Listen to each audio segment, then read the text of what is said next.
Tal vez creas que habitar una isla en los trópicos es el sueño perfecto.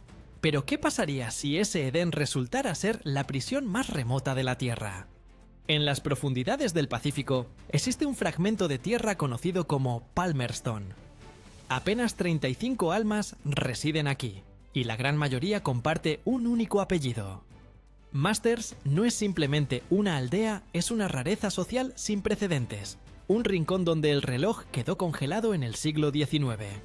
Piensa en un sitio prácticamente sin comercios, ni caminos donde cada rostro que encuentras pertenece a un familiar directo. Sus pobladores aún obedecen las normas de un hombre que falleció hace más de un siglo, legando 3 esposas y un código inflexible. Pero tras la postal idílica de las palmeras, se oculta una verdad implacable, desde riesgos genéticos hasta el pausado descenso de la isla hacia las aguas. ¿Qué empuja a la juventud a escapar en cuanto puede? ¿Y cuál es el costo real que asumen quienes cargan con ese apellido? En estas líneas revelaremos lo que esconde el clan Masters Guardianes durante generaciones de unos arrecifes coralinos tan bellos como letales. Todo empezó en 1863, cuando un inglés llamado William Masters pisó por primera vez un atolón donde no vivía nadie. No se trataba de un explorador al uso, era un modesto tonelero y carpintero que se ganaba el sustento en buques balleneros. Harto de vagar sin fin por los mares, William tomó la decisión de asentarse en aquel rincón paradisíaco de forma definitiva. Llegó acompañado no de una sino de 3 mujeres polinesias emparentadas entre sí como primas. Aquella familia insólita tocó tierra sin más posesiones que unas cuantas herramientas y una férrea determinación por salir adelante. Lo primero que emprendió Masters fue levantar una vivienda, aprovechando la madera de embarcaciones naufragadas que las tormentas depositaban en la costa.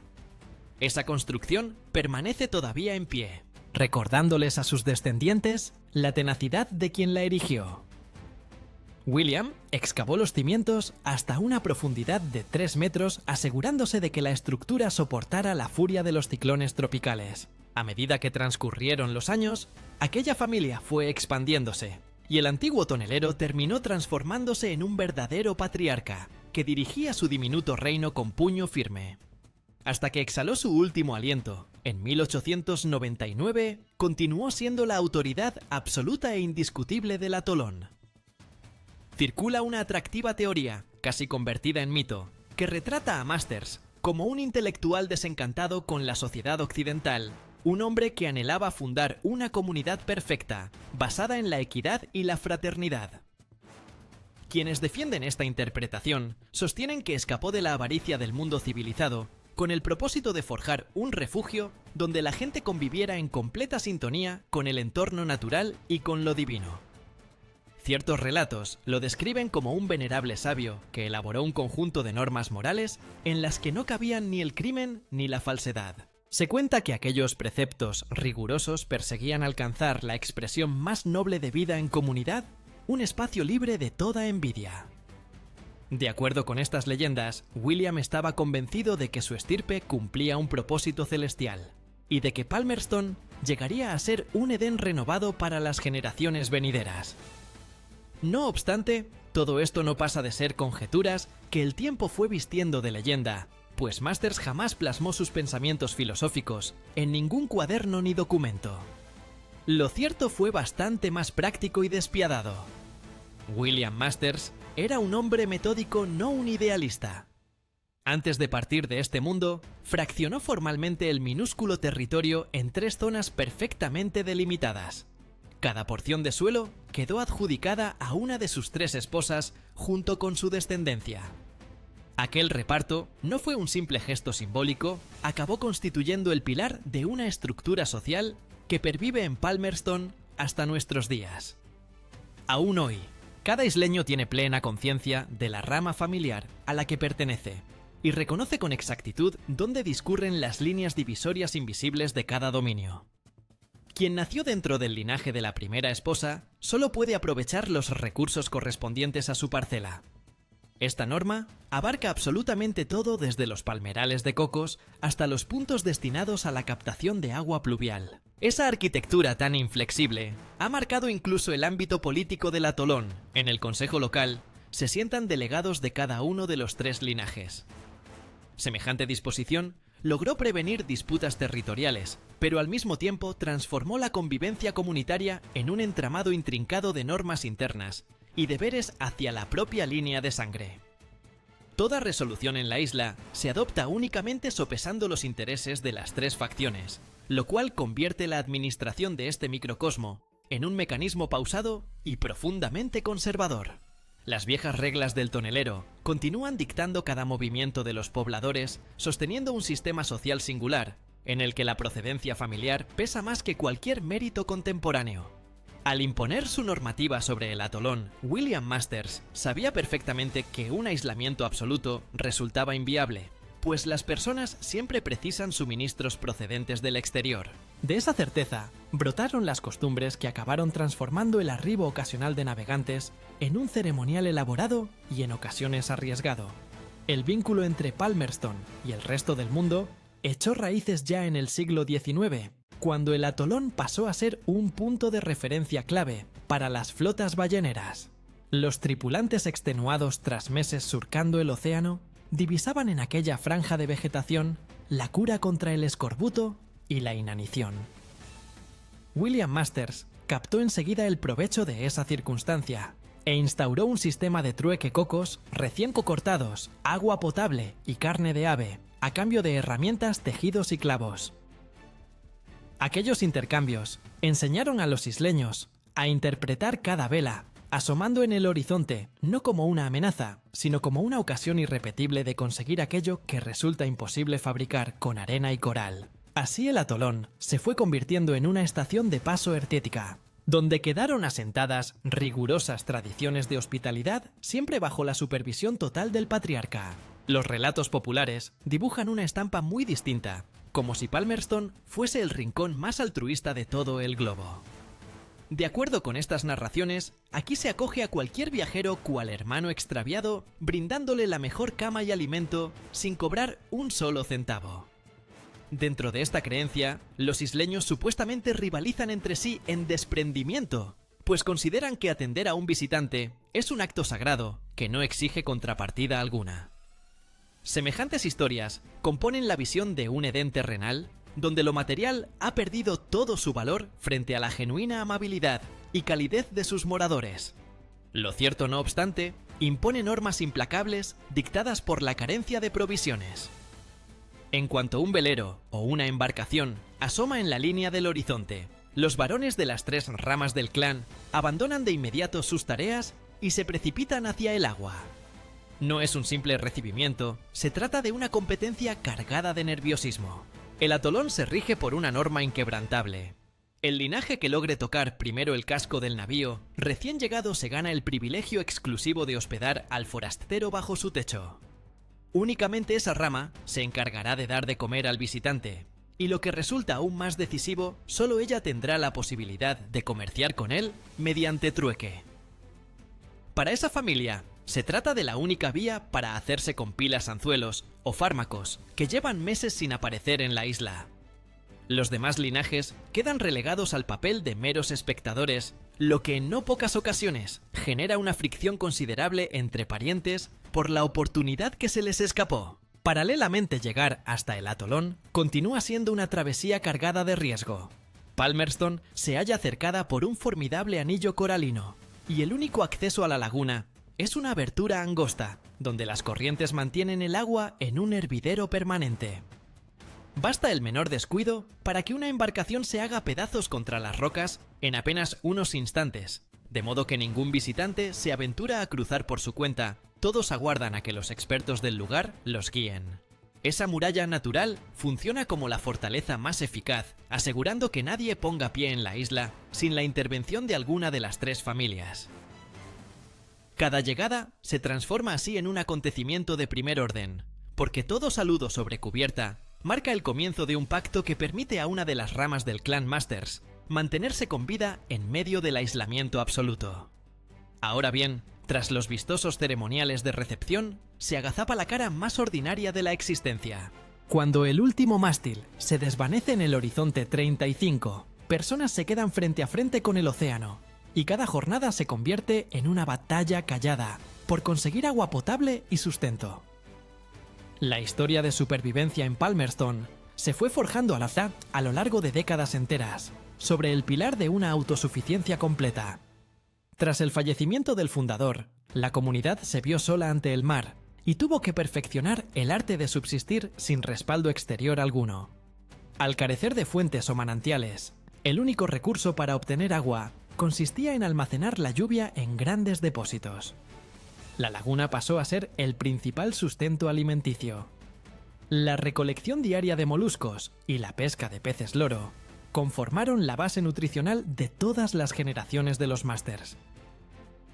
En aquella época, la vida se regía por la posición del sol. La electricidad era un concepto desconocido, y las viviendas se levantaban con maderos que el oleaje arrastraba hasta la costa. Fue una etapa severa, en la que la prosperidad del clan dependía exclusivamente del vigor de los brazos y de los caprichos del tiempo. La visión romantizada defiende que la existencia en el atolón encarna un modelo de inocencia primigenia y emancipación del dinero.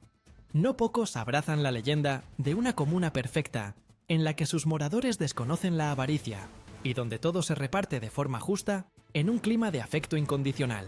Según esta creencia, la inexistencia de comercios convencionales convirtió a la gente en seres dichosos, libres de las tentaciones del mundo moderno. Dicha teoría esboza la estampa de un remanso apacible bajo los cocoteros donde el reloj se detuvo, y la única ocupación de los lugareños consiste en charlas sosegadas alrededor del fuego y en contemplar el vaivén de las aguas turquesas. Lo cierto, no obstante, impone condiciones bastante más severas. En la actualidad, la subsistencia de esta comunidad depende por entero de los contados cargueros que atracan cada varias semanas. Sin esas travesías, el atolón se ve privado en poco tiempo de harina, azúcar y combustible. Pese a contar con paneles solares, la isla requiere diésel para alimentar los generadores y los potentes motores, sin los cuales resulta inviable la pesca a gran escala. Y si bien es verdad que no existen tiendas en Palmerston, el dinero resulta indispensable para sus habitantes a la hora de cubrir los pagos hacia el mundo exterior. Para lograrlo, 14 residentes ocupan puestos oficiales en la administración de las Islas Cook, enfundándose cada mañana el uniforme azul con el que se encargan del cuidado de las aceras y del tendido eléctrico. Los demás obtienen sus ingresos congelando filetes de pescado destinados a la venta en la capital. El día a día transcurre desprovisto de cualquier comodidad superflua, y conectarse a Internet mediante Starlink supone desembolsar cantidades exorbitantes. La existencia en Palmerston, hoy por hoy, representa un pulso permanente por sostener la tecnología y las costumbres cotidianas bajo un aislamiento extremo. Sin embargo, ni la carencia de confort ni la falta de combustible constituyen el mayor peligro para esta comunidad. La trayectoria de Palmerston ha alcanzado un punto en el que el rasgo que la define se ha transformado en su peor enemigo. A mediados del siglo XX, cuando el censo del atolón rebasaba las 100 almas, la cuestión de la endogamia no revestía tanta gravedad. Pero conforme fueron pasando las décadas, y la mayoría de los jóvenes optó por emigrar a Nueva Zelanda, tras una vida más prometedora, quienes permanecieron quedaron atrapados en un círculo genético cada vez más estrecho. Todos y cada uno de los habitantes de esta isla descienden de William Masters, lo que implica que mantienen entre sí distintos grados de consanguinidad. Esta circunstancia genera un callejón sin salida social con el que la humanidad pocas veces se topa a semejante escala.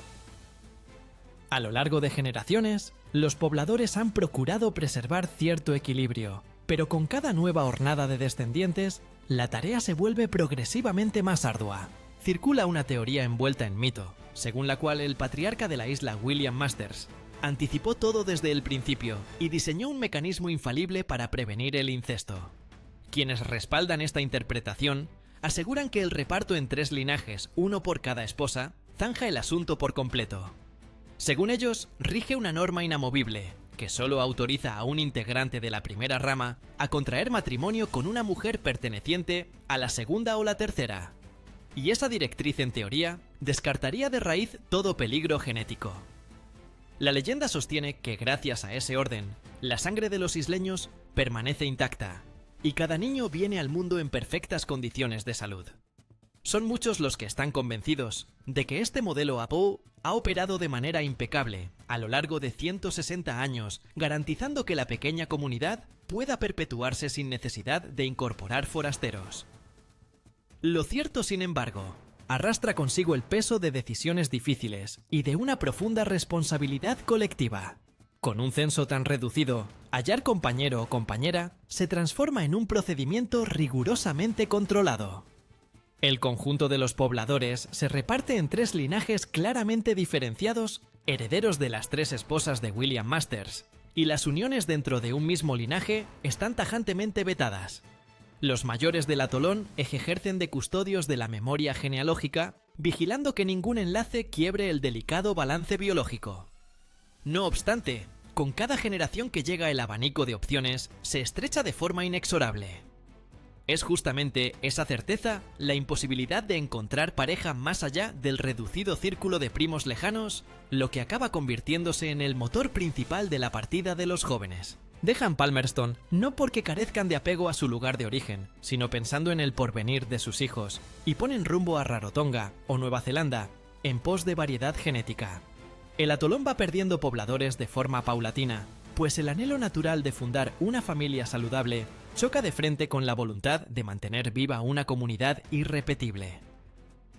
Quienes permanecen lo hacen sabiendo que su aislamiento cobra un peaje, y este callado drama demográfico se despliega bajo el murmullo incesante del oleaje, sembrando dudas sobre la supervivencia misma del clan a largo plazo. Todo ello empuja a la juventud a marcharse, pero quienes resisten siguen custodiando no solo el apellido, sino además un patrimonio cultural sin igual. De ahí así ha surgido una paradoja que bien podría llamarse cápsula del tiempo, con vida propia. La historia de Palmerston encierra un asombroso secreto lingüístico que nació en el instante en que William Masters implantó sus normas sobre el atolón. A diferencia del resto de las Islas Cook, donde imperan las variantes polinesias autóctonas, Palmerston pasó a ser dominio de la lengua inglesa. Gracias al aislamiento absoluto, el inglés que el fundador traía consigo a mediados del siglo XIX quedó literalmente preservado en el seno de una única familia. A lo largo de más de 160 años, esa lengua no recibió influencia alguna del exterior, ni de la televisión, ni de los extranjerismos en boga. Los niños adquirían el habla de boca de sus padres, estos de los suyos, y de ese modo la cadena se remontó hasta aquel viejo carpintero originario de Gloucestershire. El resultado es que a día de hoy, los moradores de esta isla enclavada en el corazón del Pacífico conversan entre ellos exactamente como lo hacían los trabajadores de la Inglaterra victoriana. Emplean vocablos y giros que llevan largo tiempo extintos en el habla de los británicos contemporáneos, transformando su atolón en un genuino relicario temporal que surca las décadas. Existe una fascinante conjetura a medio camino entre teoría y leyenda, según la cual la lengua de los palmerstonianos representa la versión más inmaculada del inglés de centurias pasadas libre de toda contaminación. Conforme a estas suposiciones, cualquier lingüista actual que deseara captar la voz auténtica de los tiempos de la reina Victoria haría bien en desplazarse justamente hasta este rincón perdido del océano. Corren relatos que describen la pronunciación de los isleños como una joya museística con vida propia, algo que de manera casi prodigiosa ha logrado perdurar entre palmeras y formaciones coralinas. Dentro de esta narrativa, se asume que el aislamiento operó como un filtro perfecto, que impidió la entrada de cualquier sonido ajeno a la comunidad, preservando el acento originario de William Masters en su estado más puro y primigenio. No pocos están convencidos de que esa integridad lingüística constituye la prueba más elocuente de la honda reverencia que los descendientes profesan hacia sus orígenes. Lo cierto, no obstante, resulta ser una amalgama bastante más caprichosa, y por momentos insólita, de dos universos radicalmente distintos. De cara al exterior, la cotidianidad en Palmerston respira un riguroso aire británico, que por momentos resulta desconcertante bajo el sol tropical. Cuando llega el domingo, el atolón experimenta una metamorfosis. Todos sus habitantes se engalanan con sus mejores prendas predominantemente blancas y caminan con compostura hasta el templo. Allí entonan al unísono viejos himnos ingleses, mientras el tañido de las campanas se expande por encima de la laguna, invitando al recogimiento y a la plegaria. Pero apenas concluye la jornada dominical, ese refinamiento británico se rinde ante la imperiosa necesidad de sobrevivir en plena naturaleza indómita. Las mismas personas que instantes antes entonaban salmos ataviadas con camisas inmaculadas, se embarcan en la ancestral cacería del ave Bodman. Este ritual fue igualmente instaurado por Masters hace más de siglo y medio, con el propósito de reforzar el aporte proteico de la alimentación.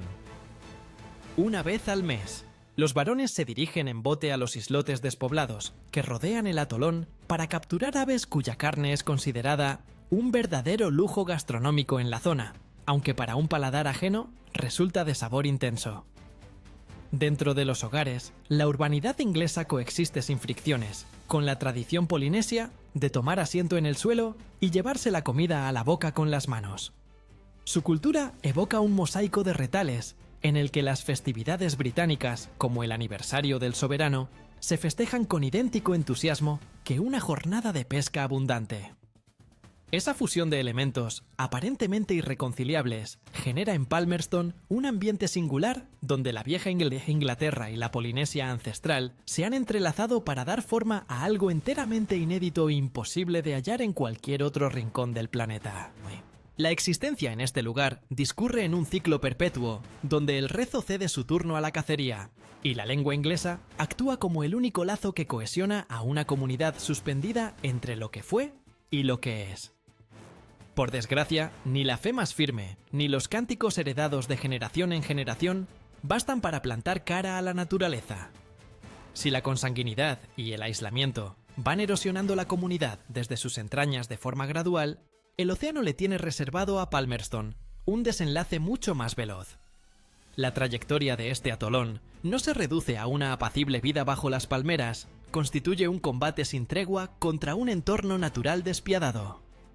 A lo largo de siglo y medio, la isla ha sido el blanco de decenas de huracanes demoledores. Las embestidas más feroces tuvieron lugar a comienzos del siglo XX, cuando la brutalidad del mar pulverizó todo cuanto sus pobladores habían levantado durante años. Los mayores todavía relatan cómo las olas engullían el atolón entero, y la gente se amarraba a los troncos más gruesos para no ser arrastrada por el agua.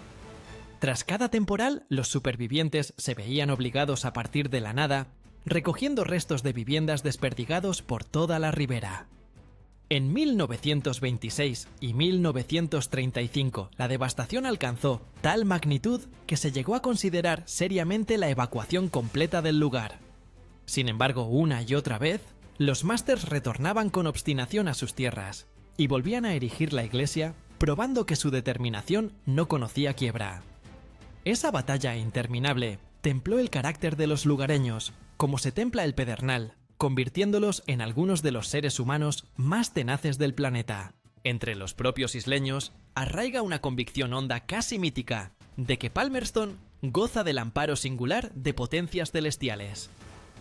Son muchos quienes abrazan con absoluta sinceridad la leyenda que atribuye al viejo William Masters una bendición sobre esta tierra para que floreciera por la eternidad. Dentro de esa narrativa se asume que un manto protector invisible resguarda a la comunidad de la aniquilación definitiva. Los lugareños narran episodios asombrosos en los que el centro de los ciclones más devastadores alteraba su curso de manera prodigiosa en el último instante, dejando el atolón intacto. En tales relatos, Palmerston se presenta como un enclave consagrado, con la capacidad de resurgir de sus escombros una y otra vez sin límite. Esa confianza en una salvaguarda sobrenatural insufla a los pobladores el coraje necesario para mantenerse firmes, aun cuando la lógica más elemental aconseje lo contrario. Interpretan cada vivienda que resiste en pie como una señal del cielo que refrenda su derecho a habitar esta tierra hasta el final de los tiempos. Lo cierto, sin embargo, resulta bastante más perturbador y está desprovisto de cualquier halo místico. Palmerston, en su totalidad, no es más que una diminuta plataforma coralina, cuya cota máxima apenas se alza 6 metros por encima del nivel del mar.